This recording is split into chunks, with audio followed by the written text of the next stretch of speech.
Hello மக்களே, இன்னைக்கு நாள் 341. இன்னைக்கு இந்த power of the subconscious mind அப்படிங்கிற ஒரு புக்கோட ஃபுல் சம்மரியை 5 டிஃப்ரெண்ட் பார்ட்ஸாக ஒவ்வொரு வீடியோலையும் பார்க்கலாம். ஃபர்ஸ்ட் டாபிக் வந்து இந்த ட்ரெஷர் ஹவுஸ் வித் நியூ. இந்த புக்கோட ஆத்தர் ஜோசப் மர்ஃபி ஒரு பவர்ஃபுல்லான ஐடியாவிலேருந்து ஸ்டார்ட் பண்ணுறாரு. ஒவ்வொரு ஹியூமன் பீயிங்க்குள்ளேயும் சப்கான்ஷியஸ் மைண்ட் அப்படிங்கிற ஒரு இன்ஃபைனட் இன்டெலிஜென்ஸ் இருக்குது அப்படிங்கிறத சொல்கிறாரு. அதுக்கு எக்ஸாம்பிளாக ஒரு மனுஷனோட ஸ்டோரியை பற்றி சொல்கிறாரு. அவன் ரொம்ப வருஷமாக ஃபினான்ஷியலாக ஸ்ட்ரகிள் ஆகிட்டு இருக்கான். அதனால அவனுக்குள்ள என்ன சொல்லிக்கிறான்னா, மணி ஏர்ன் பண்ணுறது வந்து ரொம்ப கஷ்டமான விஷயம். அதனால என்னோட லைஃப்பில் வந்து நான் அடுத்த ஸ்டேஜுக்கு போகவே முடியாது, இப்படியே தான் இருக்க போகிறேன் அப்படின்னு வந்து அவனுக்குள்ளேயே வந்து அவன் சொல்லி அதை பிலீவ் பண்ணிகிட்டே இருக்கான். ஸோ அதனால அவனோட சப்கான்ஷியஸ் மைண்ட் வந்து அவன்கிட்ட எந்த ஆர்கியுமே பண்ணல, சிம்பிளாக அவனை பிலீவ் பண்ணுது.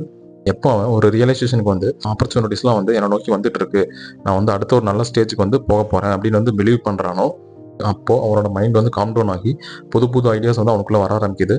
நிறையா கான்டாக்ட்ஸ் பில்ட் பண்ணுறான். அவனுக்குள்ள ஒரு நல்ல ஒரு கான்ஃபிடன்ஸ் பில்ட் ஆகுது. அவனோட சப்கான்ஷியஸ் மைண்டுக்கு கொடுக்குற ஸ்கிரிப்ட் வந்து பாசிட்டிவாக சேஞ்ச் ஆனனால அவனை சுற்றி இருக்க அவுட்டர் என்விரான்மெண்ட்டும் பாசிட்டிவாக மாறுது.